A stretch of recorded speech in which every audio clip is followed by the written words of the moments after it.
భక్తులందరికీ నమస్కారం అండి. దేవి అనుగ్రహం ఛానల్కి స్వాగతం. ఆ దేవి యొక్క ఆశీస్సులు మనందరిపై ఉండాలి అని చెప్పి మనస్ఫూర్తిగా కోరుకుంటూ, ఈరోజు దుర్గమ్మ మనకు అందించేటువంటి సందేశం. తల్లి, రేపు ఉదయం కల్లా నీ జీవితంలో కని విని ఎరుగునటువంటి ఒక అద్భుతమైనటువంటి ఒక శుభవార్తను వినేలా చేస్తాను.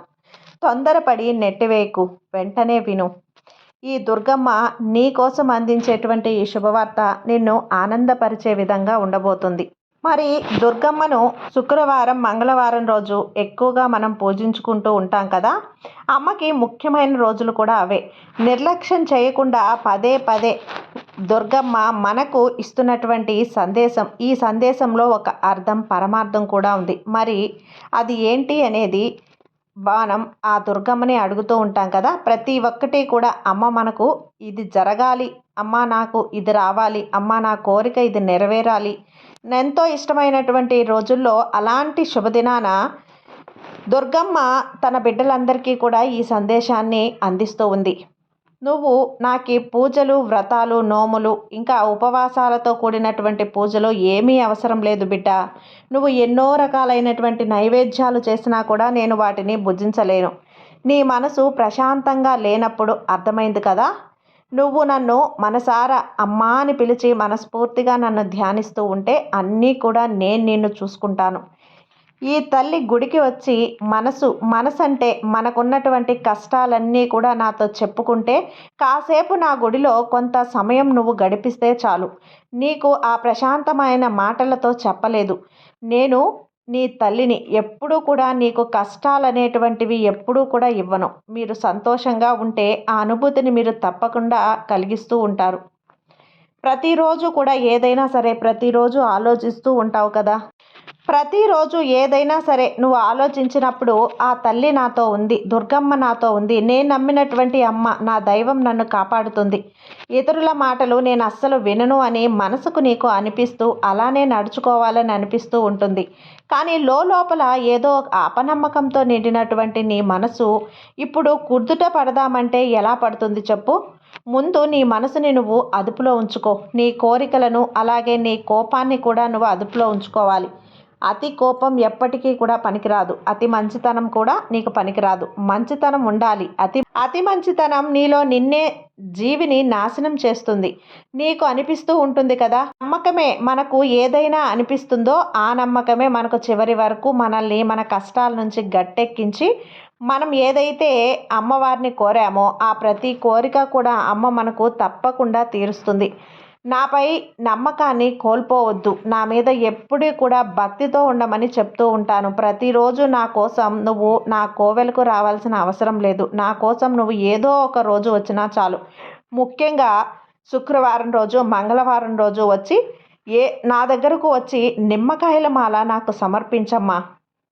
ఆ నిమ్మకాయల మాలతో నీకు పట్టినటువంటి నరదిష్టి, నరకోష్ట, నిన్ను ఆవహించినటువంటి దుష్ట శక్తులు ఏవైతే ఉన్నాయో వాటన్నింటినీ కూడా పటాపంచలు చేస్తాను. అదే నీకప్పుడు సంతోషంతో అడిగిన నీ ప్రతి కోరిక కూడా నెరవేరుతుంది. ఆ దృఢమైన నమ్మకంతో నువ్వు ఉండాలి. ఎప్పుడైనా మనం దేన్నైనా గట్టిగా నమ్ముతామో ఆ గట్టిగా విశ్వసిస్తే అది తప్పకుండా నెరవేరుతుందని మీకు ఎన్నోసార్లు నేను చెప్పాను. ఈ రోజు ఉన్నటువంటి ప్రత్యేకత ఏంటి అంటే, నేను ఎప్పుడూ కూడా నా బిడ్డలను సరైన సమయంలోనే రక్షించుకుంటూ ఉంటాను. సరైన సమయంలో మిమ్మల్ని కాపాడుతూ, మిమ్మల్ని మీ వెంటే ఉండి మిమ్మల్ని వెన్నంటే రక్షిస్తూ ఉంటాను. మీరు నన్ను పూజించినా పూజించకపోయినా, అపనమ్మకంతో ఉన్నా నమ్మకంతో ఉన్నా సరే, నేను నా బిడ్డలందరినీ కూడా సమానంగా స్వీకరిస్తాను. వారితో సంతోషంగా ఉంటాను. ఏదైనా సరే ఈరోజు నా సందేశాన్ని నువ్వు వింటున్నావు అంటే, ఈ శుభదినాన ఈ సందేశాన్ని నువ్వు విన్నావు అంటే, నువ్వు రేపటి కల్లా ఒక శుభవార్త నీకు తప్పకుండా వినేలా చేస్తాను. ముందే చెప్పాను కదా, అది ఎటువంటి శుభవార్త అంటే అసలు నువ్వు ఎప్పుడూ ఊహించవు అంత మంచి శుభవార్త. ఎన్నోసార్లు నీ దగ్గర ఓపికగా ఉన్నాను. అంత మంచితనం జరుగుతుందని నీకు ఎన్నోసార్లు కూడా చెప్పాను. నిజమే కదా. అయితే నేను ఇంకా ఎన్ని రోజులు ఎదురు చూడాలి దుర్గమ్మ? నా కోరిక ఎప్పుడు నెరవేరుతుంది? అసలు నా కోరిక నెరవేరుతుందా లేదా అని ఆలోచిస్తున్నావు కదా. అవును కదా తల్లి.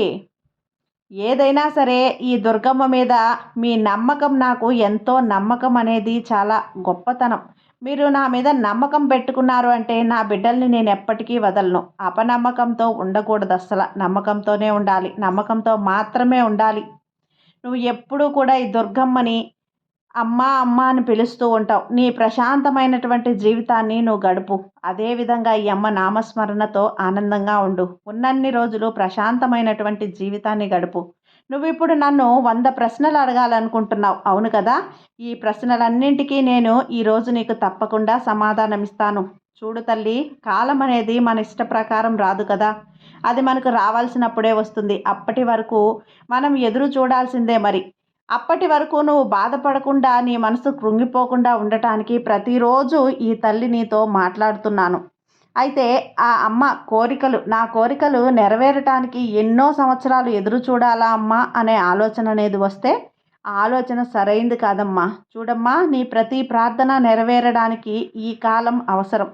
నువ్వు నా పూజలు చేయడానికో, నన్ను ప్రార్థించడానికో కాదు, లేదంటే నా పాదాల దగ్గర శరణాగతి పొందడానికో, నాకు దీపం వెలిగించి నన్ను ఎంతగానో నువ్వు ప్రసన్నురాలు చేయటానికో, నా ఆశీర్వాదం పొందడానికో ఎలాంటి కాలం అవసరం లేదు. నీ జీవితంలో మంచి విషయాలు జరిగేంత వరకు నిన్ను సంతోషంగా ఉంచడానికి నేను ఎప్పుడూ కూడా నీతోనే, నీ చుట్టూనే తిరుగుతూ ఉంటాను. ఏదైనా సరే కాలం వచ్చేంత వరకు కూడా ఎదురు చూడాల్సిందే.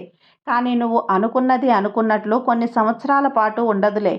నన్ను పూజించే నా బిడ్డలకు, నాకు దగ్గరై నా పాదాల దగ్గర శరణాగతి పొందిన నా బిడ్డలకు ఆ కాలాన్ని అతి త్వరలో నేను నీకు తీసుకువస్తాను. చూడు తల్లి, వారు చేసినటువంటి పాపకర్మాల వలన వారికి రావాల్సినటువంటి అదృష్టం కొన్ని సంవత్సరాలు పడుతుందేమో, కానీ ఏ బిడ్డలైతే నా పాదాల దగ్గర శరణాగతి పొందుతారో, నా మెడలో ఉన్నటువంటి ఈ నిమ్మకాయల మాలను ఎవరైతే తాకి వాళ్ళ తప్పులకు పశ్చాత్తాపడతారో వారి కర్మ ఫలితాలను చాలా చాలా తొందరగా నేను తొలగించేస్తాను. అదేవిధంగా వారు నన్ను కోరిన ప్రతి కోరిక నేను నెరవేర్చగలను.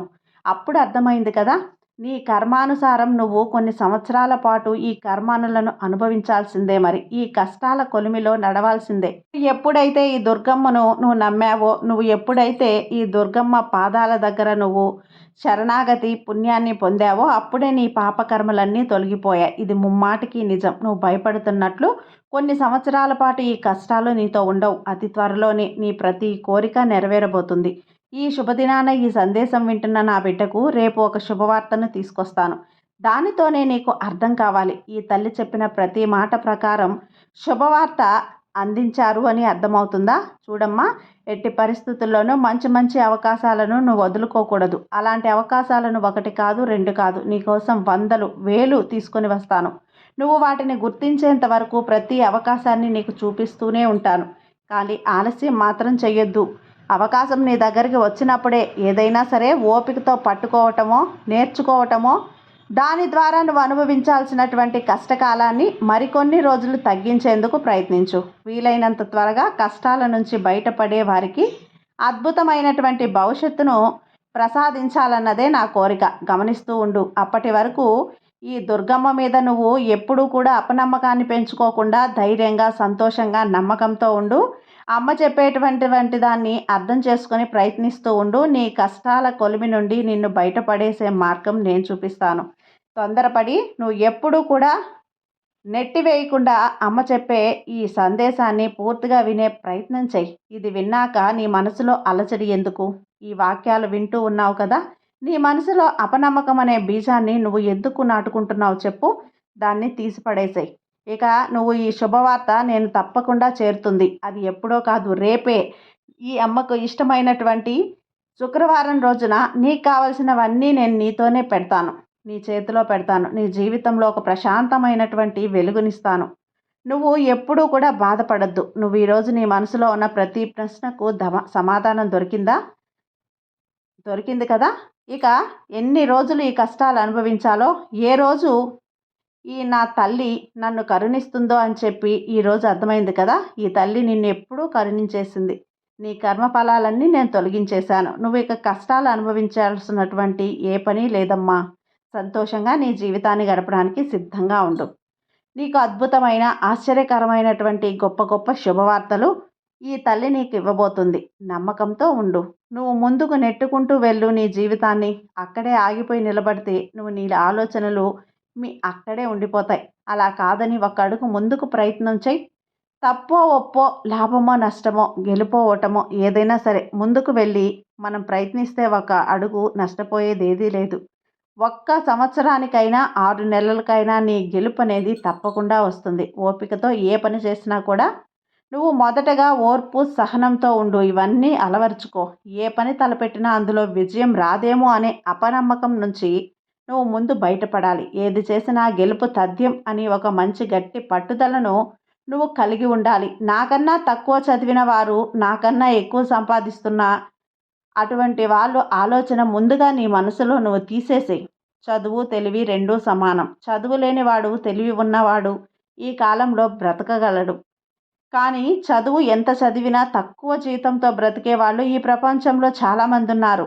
కేవలం చదువు మాత్రమే కాదు, నీ తెలివితేటలు కూడా చాలా ఉండాలి. ఆ తెలివితేటలు నీకు చాలా ఉన్నాయి. చదువుకి, తెలివికి ముడిపడితే అది కేవలం నీ మూర్ఖత్వమే అవుతుంది. కొంచెం లోక జ్ఞానాన్ని సంపాదించమ్మా. అందరూ ఎలా ముందుకు వెళ్తున్నారో అదే చూసి నేర్చుకో. ఈ తల్లి చెప్పే మాటల్ని అనుసరించు. నీ జీవితం చాలా చాలా అద్భుతంగా. ఈ తల్లి ప్రతి ఒక్క మాట కూడా నా బిడ్డ అంటే నీకు ఒక కొత్త జీవితాన్ని, ఒక మంచి భవిష్యత్తును ప్రసాదించాలని మనస్ఫూర్తిగా నేను కోరుకుంటున్నాను. కాబట్టి అమ్మకి నమస్కరించి రేపు తప్పకుండా ఆ శుభవార్తని అందుకో బిడ్డ. సర్వేజన సుఖినో భవంతు. జై దుర్గమ్మ.